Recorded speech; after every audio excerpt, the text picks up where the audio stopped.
qui a connu le continent depuis 1945, la chancelière allemande qui promet, comme Winston Churchill en son temps, du sang et des larmes, et qu'on voit ici en costume 3 pièces, chapeau melon et cigare. La chancelière allemande qu'on voit aussi avec le grec Lucas Papademos et l'italien Mario Monti, tous deux brandissent des haches avec lesquelles j'imagine qu'ils vont trancher, sabrer dans les dépenses publiques. Le président du Conseil italien qui a prévenu hier, et ça c'est ce qu'on a lu dans le Corriere della Sera, s'il n'obtient pas le soutien de tous les partis politiques, eh bien, il posera sa démission. Le Corriere della Sera qui propose justement ce matin un petit alphabet de l'austérité, en quoi devraient consister les réformes à mener en 26 lettres de A comme automobile, le parc automobile pléthorique que les hommes politiques italiens vont devoir réduire. Sachez que d'après le journal, toujours, le ministre de la Défense vient de faire acheter par ses services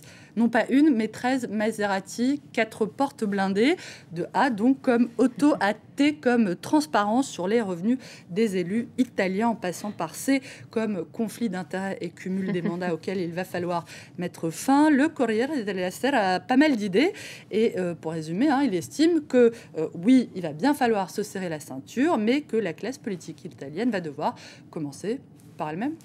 Oui, ce serait pas mal, effectivement. On va passer maintenant à un autre sujet, un sujet de tension entre Israéliens et Iraniens. Il s'agit bien sûr du nucléaire. Les Israéliens discutent depuis plusieurs semaines de l'opportunité ou non de frappes préventives sur les installations nucléaires iraniennes, où un accident s'est d'ailleurs produit.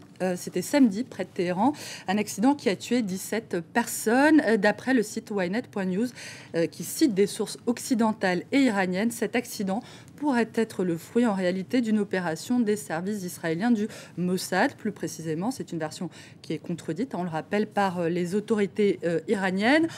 En tout cas, l'éventualité d'une confrontation entre l'État hébreu et l'Iran donne des sueurs froides à pas mal de monde.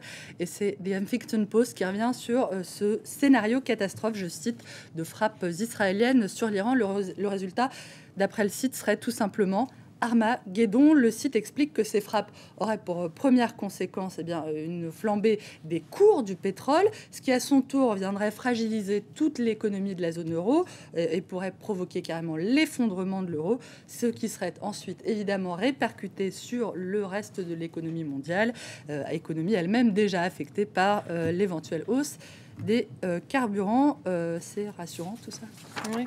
Très rassurant. La globalisation de l'économie qui préoccupe également, cette fois le mouvement occupé Wall Street, auquel les autorités américaines, on vient de le voir dans le journal, sont en train d'essayer de mettre un terme pour, disent-elles, des raisons de sécurité. Elles disent que ces occupations ont déjà provoqué la mort de 4 personnes à travers le pays et que c'est la raison pour laquelle elles évacuent en ce moment même effectivement les campements des manifestants. L'une de ces évacuations est racontée par The Huffington Post, l'évacuation du campement de Portland. À Portland comme ailleurs, c'est le maire de la ville qui a demandé l'intervention de la police au motif que le campement était insalubre et qu'il attirait les toxicomanes et voleurs de tout poil. Peut-être rappeler que les contestataires avaient prévu de faire fermer la bourse jeudi prochain à New York. À Londres, le mouvement en revanche continue. La Grande-Bretagne, où il est beaucoup question ce matin de l'enquête sur l'affaire des écoutes du News of the World. Ça faisait longtemps, tiens. The News of the World, le tabloïd du groupe Murdoch, accusé effectivement d'avoir espionné. On en a beaucoup parlé, des dizaines de personnalités britanniques. C'est à la une ce matin de The Independent qui confirme qu'il existe de nombreuses preuves démontrant l'implication d'au moins 28 journalistes des salariés cités dans les petits carnets d'un détective privé, lui aussi mis en cause. Le grand démêlage n'est effectivement pas terminé. Comment s'étonner dès lors des résultats de ce sondage réalisé par The Guardian qui avait révélé justement le scandale News of the World. C'est un sondage d'après lequel 58% des Britanniques n'auraient plus confiance en leurs journaux, et pas que les tabloïds, tout le monde en fait. Pas vraiment étonnant finalement. Merci beaucoup Hélène pour cette revue de presse internationale. Il est 9h18 à Paris, vous restez avec nous. À suivre dans un instant le journal.